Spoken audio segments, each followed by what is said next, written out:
Les riches chinois ne font pas seulement protéger leurs actifs financiers, ils protègent également leur propre personne. L'augmentation du nombre d'individus fortunés dans le pays a ouvert le marché de la sécurité privée à davantage d'entreprises de sécurité et à davantage de gardes du corps. Martina Fouche nous en parle. On ne plaisante pas avec ces gars-là. Ils suivent une formation pour devenir garde du corps. Ce centre d'entraînement situé dans la banlieue de Beijing et créé en 2011 est né de la volonté de Xin Yang, un ancien instructeur militaire en arts martiaux. Au Collège international de défense et de sécurité, nous offrons 3 genres de formation. La première, c'est celle des cours de police et de lutte contre le terrorisme. À part ça, nous avons aussi des formations pour les gardes du corps. La troisième propose des cours de sécurité civile qui apprennent, entre autres, à affronter des désastres naturels et des incidents du type d'attaque terroriste. Ce sont les 3 types de formations que nous proposons généralement. Le marché de la sécurité privée et des gardes du corps est en pleine expansion. Les milliardaires, les millionnaires et les gens d'affaires puissants ont besoin de plus de protection.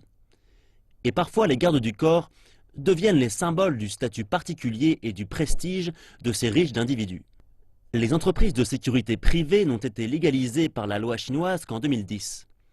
Avec 4 millions de millionnaires aujourd'hui en Chine, ce qui place le pays en seconde position derrière les États-Unis, les riches entrepreneurs, les vedettes du cinéma et les autres membres de l'élite ont commencé à louer les services de garde du corps privés.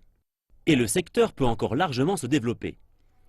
Aujourd'hui, il y a environ 6 000 entreprises de sécurité accréditées dans le pays, avec 4,3 millions d'agents de sécurité et un revenu annuel pour l'ensemble de l'industrie estimé à environ 40 milliards de yuan, ce qui équivaut à 6,2 milliards de dollars américains.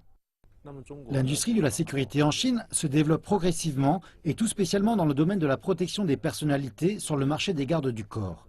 L'industrie en est toujours à une phase initiale. Nous prodiguons des formations de sécurité professionnelle à des entreprises de sécurité à travers toute la Chine.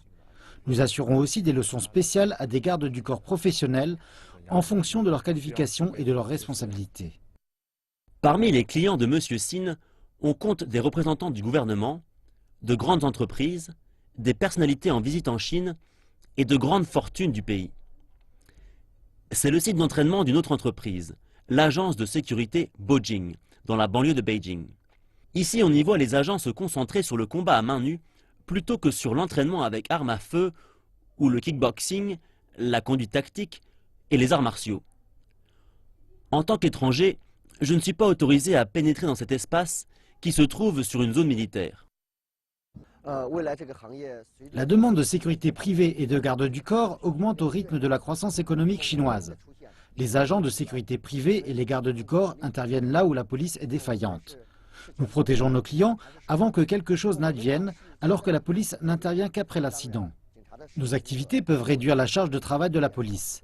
Le potentiel de cette industrie est énorme. Il existe un grand besoin de garde du corps professionnels et nous en mettons à disposition au bénéfice de l'ensemble de la société.